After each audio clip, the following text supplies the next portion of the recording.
मनुष्य परिस्थितियों का दास होता है।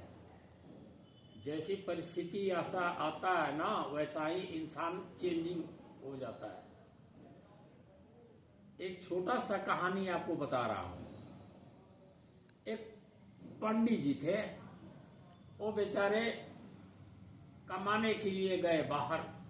घर में पंडिताइन को छोड़ दिए कि हम बाहर प्रदेश जा रहे हैं, तो हम कमा करके आपको महीना महीना पैसा भेजेगा और 6 महीना में रिटर्न आ जाएगा। प्रदेश में गए तो पहले तो चांदी का सिक्का चलता था ना, सिक्का चलता था, रुपया तो था नहीं। तो जब 6 महीना हो गया तो पंडित जी सोचे जब चलना चाहिए, गाड़ी घोड़ा तक था नहीं। सुबह में 4 बजे निकले घर से, रास्ते में कहीं तालाब मिलेगा तो वहां मुंह को धो करके कुछ खाऊंगा।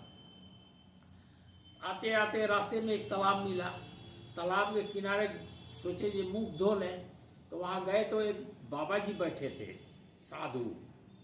तो पंडित जी बोले जे हे साधु महाराज, आप एक ठो दतवन तोड़ दीजिए ना। तो साधु बोले जे हम बच्चा पता नहीं तोड़ते। तो बोले आप नहीं तोड़ते हैं तो अपनी लाठी दीजिए, हम जा करके तोड़ लें। बोले ठीक है ले जाओ। और ले करके लाठी गया पेड़ पर पत्ता तोड़ने, तो पैसा का गठरी लेके साधु बाबा भाग गया। अब वो आया, देखा अरे ये हमारा पैसा खत्म। तो भाइयों, जब इंसान को ज्यादा दौलत मिल जाती है तो हो सकता है जो खुशी में पागल हो जाए। गरीब आदमी को ज्यादा पैसा मिल जाए ना तो ब्रेन हेमरेज हो सकता है। अब वो गरीब आदमी था बेचारा, इतना कमा के ले जा रहा था घर में, अब उसको पट देना ब्रेन शॉक मार दिया। तो अब जब आदमी पागल हो जाता है ना तो कोई ना कोई ऐब आ जाती है। कोई बड़बड़ाने लगता है, तो कोई कुछ बोलने लगता है, कोई मुंह टेढ़ा करने लगता है। तो वो पंडित जी का दिमाग में यही है जे पता न तोड़े ब्रह्मचारी, पता न तोड़े ब्रह्मचारी। पंडित जी लगा रटने पता न तोड़े ब्रह्मचारी। अब वहां से चलते चलते पंडित जी आ गया। कोई दूर आया तो देखा एक विशाल पीपल का पेड़ है। तो पीपल के नीचे बैठ के रेस्ट करने लगे। इतने में देखते क्या है कि पीपल के गाछ पर एक बूढ़ी चिड़िया बैठी है, बड़ी सी, और वो सीव सीव रट रही है। तो जितनी छोटी छोटी चिड़िया है ना, सोचती है कि तो भगवान का भक्त है, चलो उसके पास में हम लोग भी प्रवचन सुने। और वो तो बूढ़ी थी, अपना खाने को दौड़ने नहीं सकती है, उड़ने नहीं सकती है, तो वो तरीका बनाया था खाने का। छोटी छोटी चिड़िया वहां जाती है तो पट पकड़ के खा जाती है। पंडित जी देखे, बोले राम राम राम, कैसा कैसा यहाँ बात हो रहा है।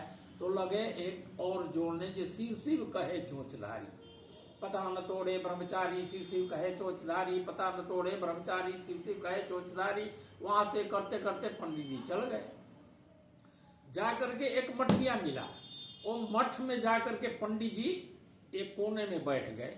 तो देखे कि 8-10 साधु बैठे हुए हैं, अपना तपस्या में लीन है। जब रात 12 हुई तो देखते क्या है कि जितने साधु है ना, अपना ड्रेस चेंज करके और डकैती डालने के लिए जा रहे हैं। डकैती जाके डाल के डकैती करके और आ करके फिर वैसा ही अपना चोंगा पहन के बैठ गए। बोले राम राम राम राम, कितना अनर्थ हो रहा है। तब वहां पंडित जी जोड़ लिया कि नगर उजारे जटाधारी, पता न तोड़े ब्रह्मचारी, शिव शिव कहे चोंचधारी, नगर उजारे जटाधारी। वहां से कहते कहते पंडित जी चल दिए। रास्ते में एक राज दरबार मिला।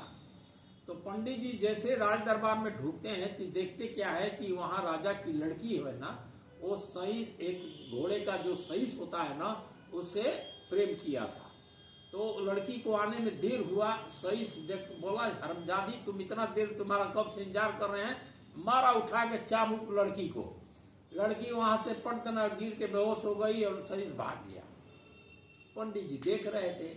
तब बोले जे एक और जोड़ लिया कि नगर उजारे कपूत नारी, पता न तोड़े ब्रह्मचारी, शिव शिव कहे चोंचधारी, नगर उजारे जटाधारी, राज बिगाड़े कपूत नारी।